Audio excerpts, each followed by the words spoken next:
नमस्कार दोस्तों।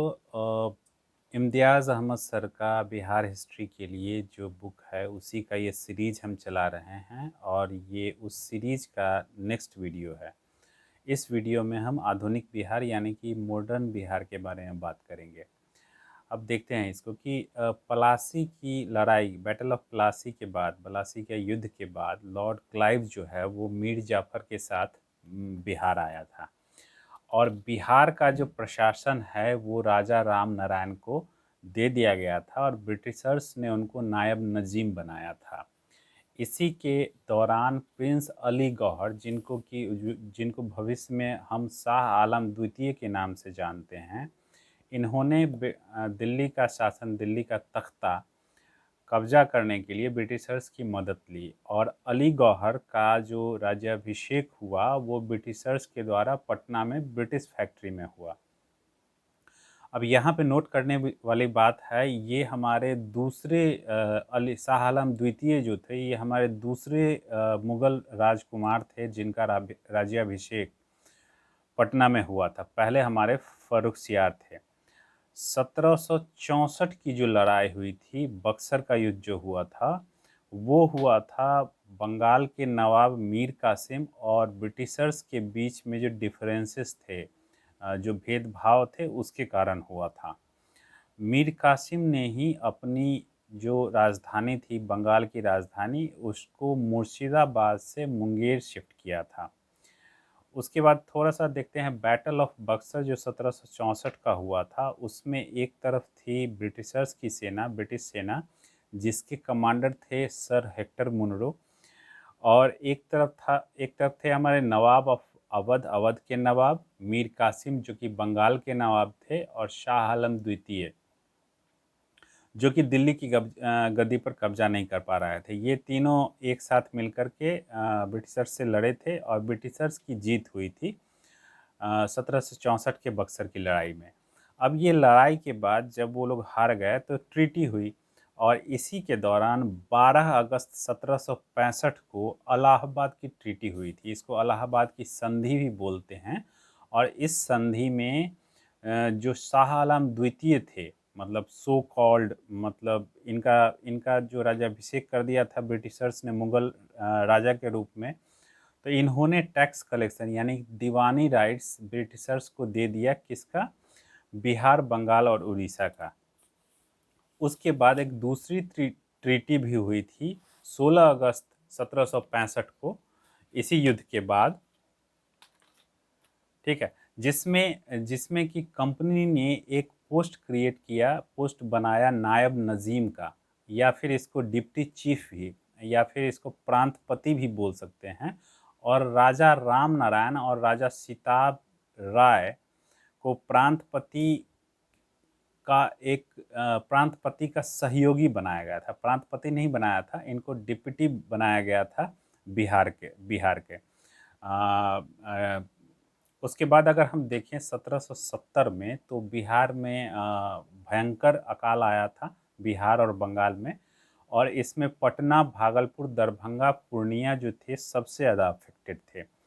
उसके बाद अगर हम देखें तो 1770 में ही रेवेन्यू काउंसिल की स्थापना हुई थी। रेवेन्यू काउंसिल ऑफ पटना की स्थापना 1770 में हुई थी और जेम्स एलेक्जेंडर इसके पहले चीफ थे, पहले चेयरमैन थे, और इनका काम था बिहार से टैक्स कलेक्ट करना, टैक्स जुटाना, कर वसूलना।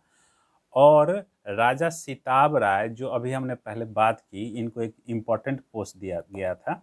तो ये राजा सिताब राय का काम जो था वो सामान्य प्रशासन, जनरल एडमिनिस्ट्रेशन को संभालना। उसके बाद राजा सिताब राय जो थे, उनको वारेन हेस्टिंग्स ने, ये सारा काम देखिए, वारेन हेस्टिंग्स ने 1772 में राजा सिताब राय को जनरल एडमिनिस्ट्रेशन से हटा दिया, लेकिन उनके बेटे कल्याण सिंह को ये हटाया, जो कोर्ट ऑफ डायरेक्टर्स, जो इंग्लैंड से ऑर्डर आता था कोर्ट ऑफ डायरेक्टर्स, उसके कारण हटाया, और इनके बेटे जो थे, राजा सिताब राय के बेटे कल्याण सिंह को, इनको एक उपाधि दी थी, जो उपाधि थी राय रायान। उपाधि वगैरह खूब देते थे वो ब्रिटिश। हाँ, एक क्वेश्चन बीपीएससी में पूछा हुआ है, किसके शासनकाल में कौन सा गवर्नर जनरल के शासनकाल में उपाधि देने का काम स्टार्ट हुआ था। ठीक है, अब इसमें अगर हम आगे बढ़ते हैं तो 1783 में आते हैं, जिसमें कि 1783 में जॉन सूर ने रेवेन्यू कलेक्शन के लिए, राजस्व प्राप्ति के, राजस्व वसूलने के लिए एक नया सिस्टम बनाया था, जिसको कि लॉर्ड कॉर्नवालिस ने 1793 में इम्प्लीमेंट किया था, और इसी को परमानेंट सेटलमेंट भी बोलते हैं। 1793 में बिहार में लागू हुआ था। हिंदी में इसको अस्थाई बंदोबस्त कहते हैं। अस्थाई बंदोबस्त में क्या था आप लोग को पता ही होगा, थोड़ा सा मैं बैकग्राउंड दे देता हूँ। इसमें ज़मींदारों को कर वसूलने के लिए दे दिया गया था, और पूरे टोटल जो टैक्स होता था उसका 10/11वां भाग अंग्रेज़ों को जाता था, और 1/11वां भाग वो ज़मींदार रख सकते थे। इसके बारे में और डिटेल्स पढ़िएगा आप लोग। अभी हम लोग बिहार के हिस्ट्री पे फोकस करते हैं। इसके बाद अगर देखें तो 1773 में जो रेगुलेटिंग एक्ट पास हुआ था, उसके बाद जो भी निरीक्षक होते थे, एग्जामिनर्स होते थे, ये सारे रेवेन्यू वगैरह का, उनको कलेक्टर बोला जाता था। तो कलेक्टर साहब वहीं 1773 से स्टार्ट हुए हैं। उसके बाद हम आगे अगर बढ़ें तो 1783 में बिहार में फिर से अकाल आया था, और 1784 में वॉरेन हेस्टिंग्स ने ऑर्डर दिया था एक अनाज का भंडार बनाने के लिए, जिसको कि आज हम गोलघर के रूप में जानते हैं। और इसके जो आर्किटेक्ट थे, वास्तुकार थे, उनका नाम था कैप्टन जॉन गास्टिन। इम्पॉर्टेंट है, इसको नोट कर लीजिएगा। उसके बाद अगर हम देखें कि 1790 में जो क्रिमिनल एडमिनिस्ट्रेशन है, उसका कंट्रोल इंग्लिश के द्वारा ले लिया गया था, और जो पहले क्रिमिनल मतलब कि पहले जो मजिस्ट्रेट थे, इंग्लिश मजिस्ट्रेट, उनका नाम था चार्ल्स फ्रांसिस ग्रैंड। ठीक है, अब अगर उससे आगे हम बढ़ते हैं तो सीधे आते हैं मॉडर्न बिहार के बारे में। तो अब बाकी जो इंडियन नेशनल फ्रीडम मूवमेंट है उसमें देख लेंगे। इसमें क्रिएशन ऑफ बिहार, बिहार का जो वर्तमान स्वरूप है वो कैसे आया है, वो अगर हम देखें तो 1906 में सबसे पहले सच्चिदानंद सिन्हा और महेश नारायण ने सबसे पहले एक टेम्पलेट बनाया था, एक पम्फलेट, पर्ची बनाया था, बिहार की मांग की थी। उसके बाद 1906 में ही बिहारी स्टूडेंट समिट हुआ था पटना में, राजेंद्र प्रसाद जी की अध्यक्षता में। उसके बाद 1908 में पहला जो बिहार का प्रादेशिक रीजनल समिट हुआ था, उसमें मोहम्मद फखरुद्दीन ने प्रपोज किया था नया स्टेट के बारे में। 1908 मोहम्मद फखरुद्दीन कि बिहार एक नया स्टेट बनाया जाए, इसको सर्वसम्मति से पारित कर दिया गया था। उसके बाद कांग्रेस का भी एक समिट हुआ था, सम्मेलन हुआ था बिहार में, जिसके कि चेयरमैन थे सरफराज हुसैन खान।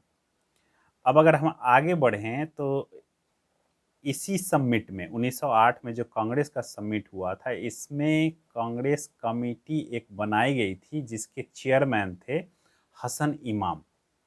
ठीक है, उसके बाद इन लोगों ने अपना प्रयास जारी रखा, और शाही दरबार में 12 दिसंबर 1911 को जो दिल्ली में हुआ था, बिहार और उड़ीसा को बंगाल से अलग कर दिया गया था। और ये जो राजा आए थे उस समय किंग जॉर्ज सेकेंड आए थे। ठीक है, उसके बाद लीगली अगर बात करें तो 1 अप्रैल 1912 से बिहार ने अलग स्टेट के रूप में काम करना स्टार्ट कर दिया। 1916 में पटना हाई कोर्ट बना, 1917 में पटना यूनिवर्सिटी बना, 1936 में बिहार को उड़ीसा को बिहार से अलग कर दिया गया, और वो अलग नया स्टेट बना, और 15 नवंबर 2000 को झारखंड बिहार से अलग हो गया, और बिहार का जो वर्तमान स्वरूप है वो 15 नवंबर 2000 के बाद का है।